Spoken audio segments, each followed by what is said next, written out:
এই নামাজ কেন পড়েন?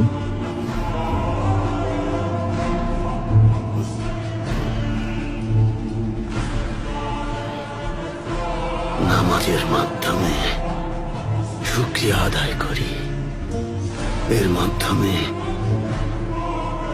আল্লাহ তাআলাকে স্মরণ করি,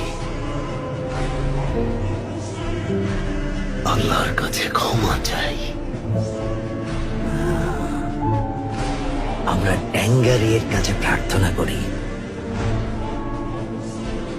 মোহাম্মদের কথা বলুন সাল্লাল্লাহু আলাইহি ওয়াসাল্লাম। ওসমান বেও এই নামটা যখন শোনেন ওটা বলে চুপ থাকেন কেন?